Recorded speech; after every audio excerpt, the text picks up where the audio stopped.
راہ پرخار ہے کیا ہونا ہے، راہ پرخار ہے کیا ہونا ہے، پاؤں افگار ہے کیا ہونا ہے، دور جانا ہے رہا دن تھوڑا، کوچ تیار ہے کیا ہونا ہے، دل ہمیں تم سے لگانا ہی نہ تھا، اب سفر بار ہے کیا ہونا ہے، سب سے چھپ کے کیے جس کے گناہ وہ خبردار ہے کیا ہونا ہے، کل وہاں عید کا دن اور یہاں آنکھ بیکار ہے کیا ہونا ہے، کیوں رضا کرتے ہو ہنستے اٹھو، کیوں رضا کرتے ہو ہنستے اٹھو، جب وہ غفار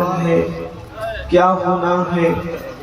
آج کی یہ محفل اصلاح عقائد و اعمال کے لیے انعقاد پذیر ہے۔ آپ نے مجھ سے پیشتر بھائی نور مجسم سے ایک نعت شریف یا دو نعت شریف سماعت کی، چونکہ مجھے وقت پر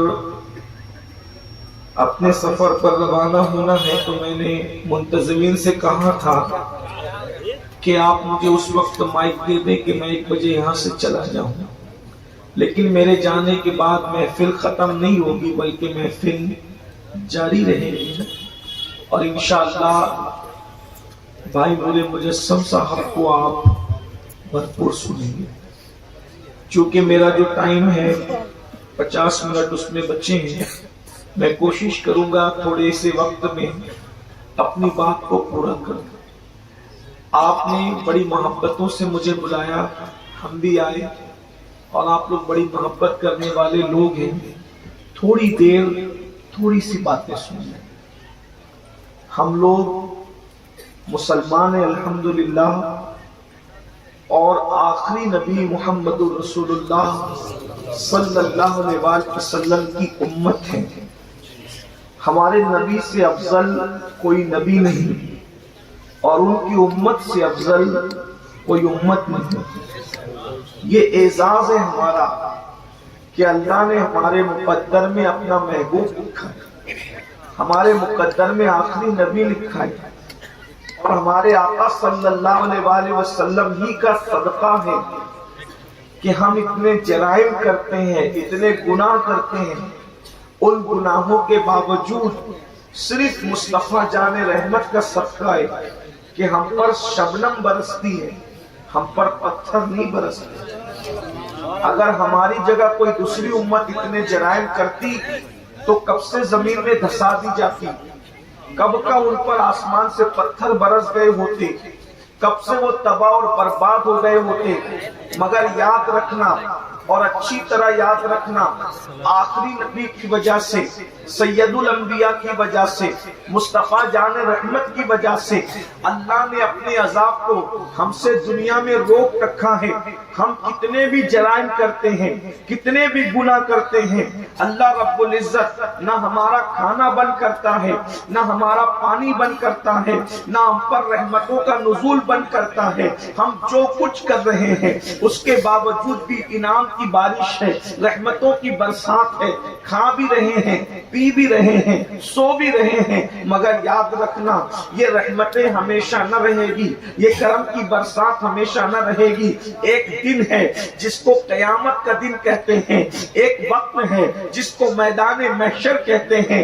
اللہ اکبر، وہاں ہمارا حساب ہوگا، ہم سب کا حساب ہوگا، اور یاد رکھنا وہاں پر اللہ اکبر اچھا کرنے والوں نے جو اچھا کیا ہے ان کو ان کے اچھے کا صلہ ملے گا، جنہوں نے برا کیا ہے ان کو ان کے برے کا صلہ ملے گا۔ یاد رکھیے قرآن کہتا ہے یا ایھا الذین آمنوا اتقوا اللہ ولتنظر نفس ما قدمت لغد واتقوا اللہ ان اللہ خبیر بما تعملون۔ اے ایمان والو اللہ سے ڈرو، اور آخرت کے لیے تم کیا بھیج رہے ہو آگے، آخرت کے لیے تم کیا روانہ کر رہے ہو، اس سلسلے میں ذرا سوچو، اس سلسلے میں ذرا غور کرو، اس سلسلے میں ذرا فکر کرو۔ میرے بھائیوں، دنیا کی زندگی تو گزر گئی، دنیا جیسے گزر گئی۔ دنیا کے اندر تو اللہ اکبر، کسی کو تکلیف ہو تو کبھی دوست ساتھ دیتا ہے، کسی کو تکلیف ہو کبھی بھائی ساتھ دیتا ہے، کسی کو تکلیف ہو کبھی ماں ساتھ دیتی ہے، کسی کو تکلیف ہو کبھی کوئی ساتھ دیتا ہے۔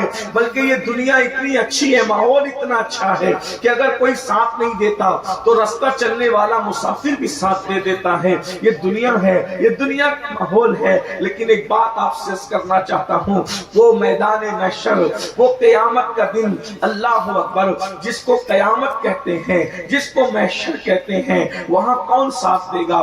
آپ کو پتا ہے وہاں کون ساتھ دے گا؟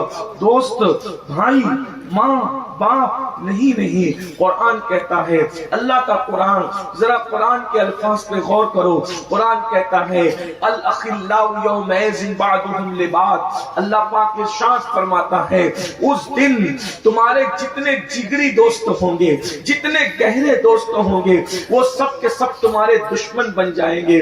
کوئی دوست ساتھ نہیں دے گا، کوئی بھائی ساتھ نہیں دے گا، بلکہ بھائی اور دوست تو جانے دو میرے بھائیوں، ماں بھی اپنے بچے کا ساتھ نہیں دے گی، باپ بھی اپنے بچے کا ساتھ نہیں دے گا، باپ اپنے بچوں سے بھاگے گا، بچے اپنے ماں باپ سے بھاگیں گے، ماں اپنے بیٹے کو پہچاننے سے انکار کرے گی۔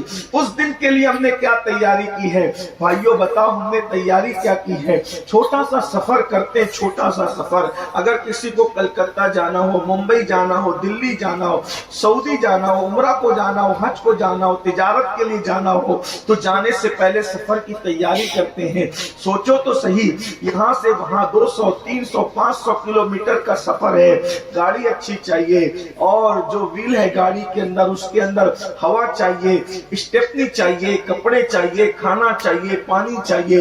چھوٹے چھوٹے سفر کی تیاری کرتے ہو، اللہ تک جانا ہے، اتنا لمبا سفر ہے، کتنا دور کا سفر ہے، اور اللہ اکبر، اس کے لیے ہم نے تیاری کیا کی ہے؟ وہاں گاڑی نہیں چلتی، وہاں گھوڑے نہیں چلتے، وہاں سواریاں نہیں چلتی، وہاں تو نیکی چاہیے، وہاں تو تقویٰ چاہیے، وہاں تو پرہیزگاری چاہیے، وہاں تو حلال روزی چاہیے، وہاں تو سجدوں کی کثرت چاہیے۔ بتاؤ ہم نے کیا تیاری کی ہے؟ ہم غافل ہیں، غافل اور غافل اور غافل ہیں۔ میرے بھائیوں، دنیا کی محبت میں اتنے ڈوب چکے ہیں، دنیا کی محبت میں اتنے غرق ہو چکے ہیں۔ علماء کا بیان کم و بیش روزانہ سنتے ہو، لاکھوں لاکھ روپے خرچ کر کے جلسے کراتے ہو، اور کبھی کہیں جلسہ ہے، کبھی کہیں جلسہ ہے، کبھی کوئی فلاں صاحب آ رہے، کبھی کوئی فلاں صاحب آ رہے۔ بولو روزانہ تقریر سنتے ہو، جلسے میں نہیں سنتے تو یوٹیوب میں نے آسانی پیدا کر دی ہے، یوٹیوب پر تو ہر وقت تو سنتے رہتے ہو۔ بتاؤ بدلو گے کب؟ تبدیلی کب لاؤ گے؟ روزانہ سن کر کہتے ہو کل بدلیں گے، کل بدلیں گے، کل بدلیں گے۔